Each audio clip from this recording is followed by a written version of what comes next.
And cue Richard. Cue Richard!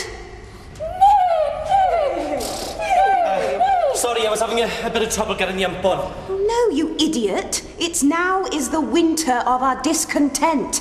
Can't you do anything right? No, wrong play. Start again. Go on. Go on. Go on. Wait, man, I haven't murdered anyone yet. Go on. Ah! Oh, discontent.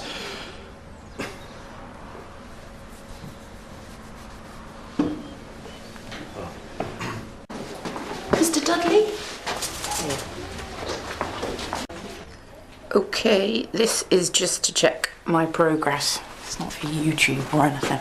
Oh, I'm a drama student at the uni. I'm used to an audience. Right, so you've been using the cream for a month with no significant improvement. If anything, it's getting worse. Do you reckon it could be stress-related?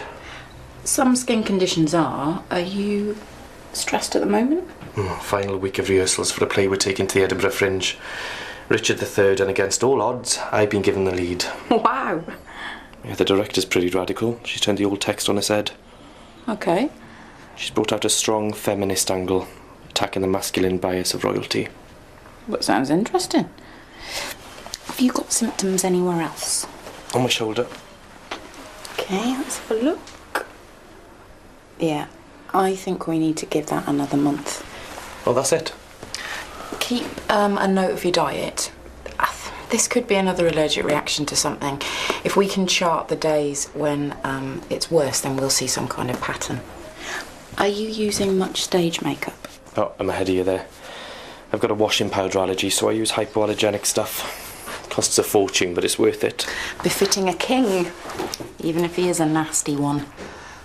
There's a lot of evidence suggesting Richard wasn't as bad as he's portrayed. We almost cast a woman in that role to explore the point. Rachel III. Oh, it's good enough for Helen Mirren. But men played all women's parts in Shakespeare's day. Women were forbidden to perform. Not anything to do with the fact that the men couldn't hack the competition. Well, women weren't allowed to be apothecaries back then either. No, just wet nurses and midwives. Things changed. Not always for the better. Do you think you'd get on better with your director if she didn't have a set of these? I'm not a chauvinist, I promise. I'm not. I don't get what we're doing in rehearsal sometimes. Annie? I got your message. Are you okay to go on? Yeah, I'm fine. I was worried about my leading man. Sorry. Annie Morris, right? Have we met? No, I saw your production of Blythe Spirit last year and I thought it was really great. Thanks. I'm Freya Wilson.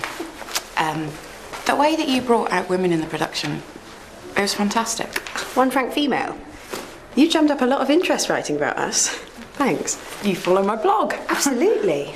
You're a very perceptive writer. Are you coming to see Philip in all his glory? Edinburgh's a bit of a stretch for me. We're doing a full dress this afternoon at the Campus Theatre. You could even write something, perhaps. Are you sure it's ready? I would really love to, but I don't know the play. Yep, ready to storm the ramparts. I want a crisp, confident performance. Channel your feelings. Yeah, I know. And I was wondering if we could... Sorry, I'm late. Oh, mighty leader. My squash court booking got changed. Maybe you could leave off the sport for a while.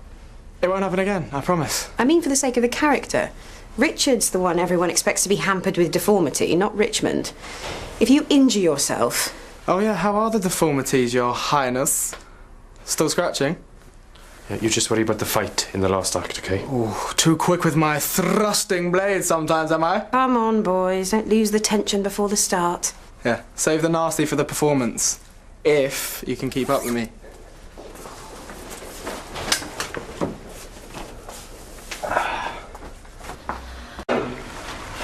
Why, this it is when men are ruled by women. It is not the king that condemns... No. It is not the king that sends you to the tower. It is not the...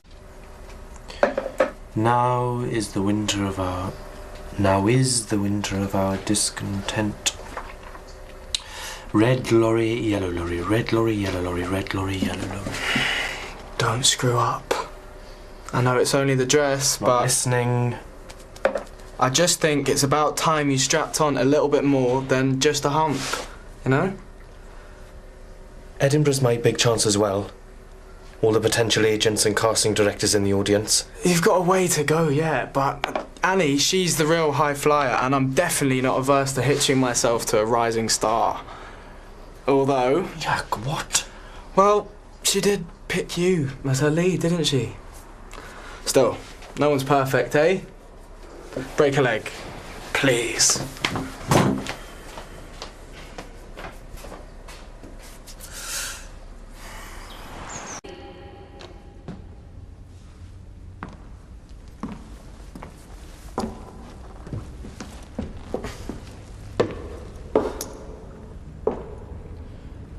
Now is the winter of our discontent, made glorious summer by the son of York.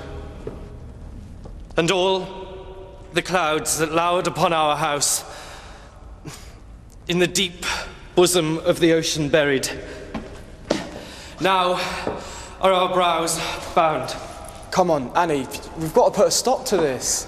It's more like ridiculous, the third. Annie, I really think... With victorious wreaths, our bruised arms. My rash is on fire. Right, and these ribbons are not helping, they're itchy. He's got no backbone. We talked about channeling all this into your portrayal. You're gonna have to make a decision. I'm not changing the cast. I've invested too much. Philip, and only Philip, will play Richard. But he's playing him as Mr. Bean. Oh, get off my back, will you? I've worked too hard to let your ego destroy everything. Make an effort. Go and see if you can help him.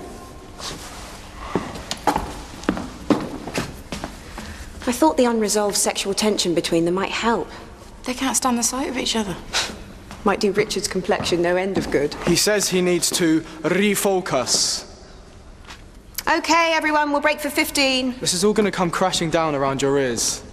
But hey, you're the boss. I need to take another look at him. I'm not sure there's time.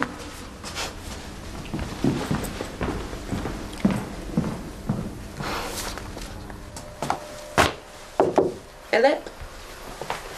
Come to have another laugh at the costume. It was a bit hippie, tricky, dicky, but it looks right for the part. Something to do with the feminist plot angle. All to do with Annie losing the plot. Hey. Well, it's getting worse. Since this morning? Right, well, then something is definitely at work. Are you using hypoallergenic everything? Yeah? My makeup. And my costume's perfume-free. Are you sure?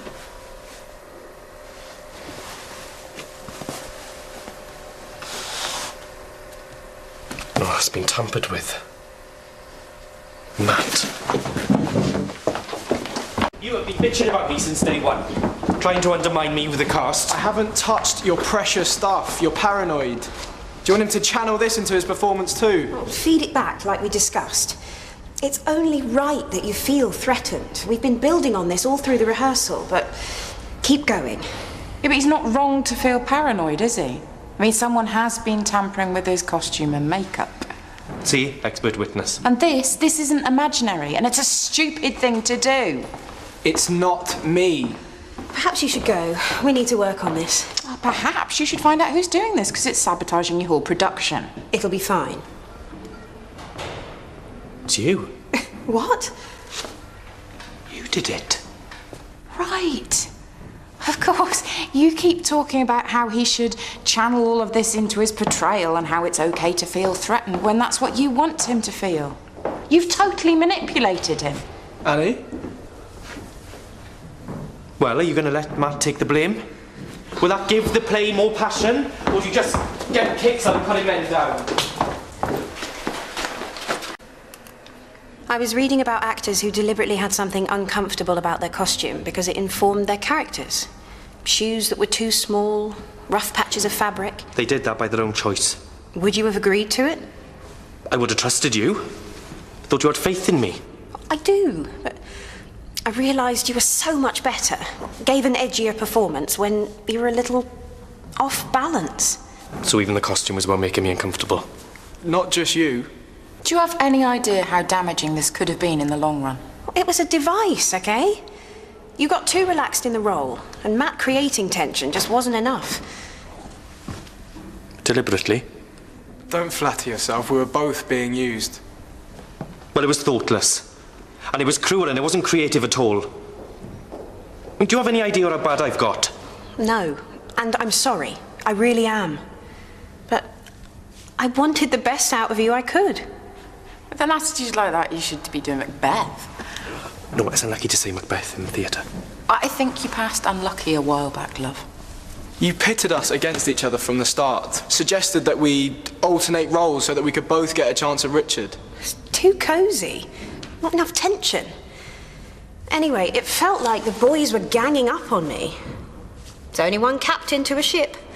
Divide and conquer. No, I trusted you with your director's vision, and look where that got me. Philip! Look, you know what? Go with your first instinct. Get a woman to play him, and if you have any trouble with the casting, then look in the mirror.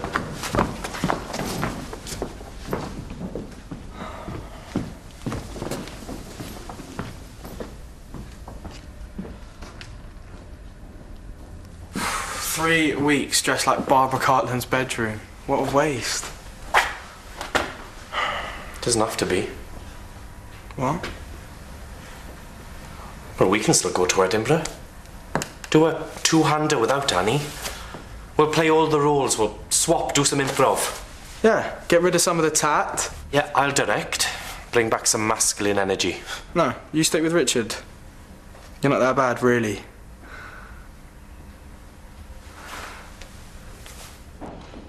So you can be here by 7. Great. We can start blocking out. Yeah, see you. Well, that's something. A friend can step in. Show must go on. It's not just about Philip, or Matt, or even me. There's a whole cast and crew who've worked too hard to just abandon this. None of this will make it into your blog, will it? Couldn't have me letting the side down. You must know what it's like. In a male-dominated profession, you do what you need to get a foothold. The pressure to prove yourself And talent alone isn't enough. As a female, you have to work twice as hard to get equal respect. Did you use any of these mind games on the women in your cast? Yeah, I thought not. Equality doesn't even come into it.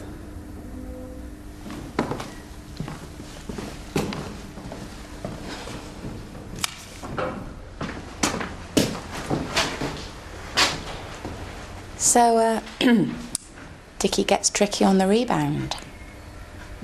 She got one thing right, at least. Good on you. And, nice sept to your Majesty.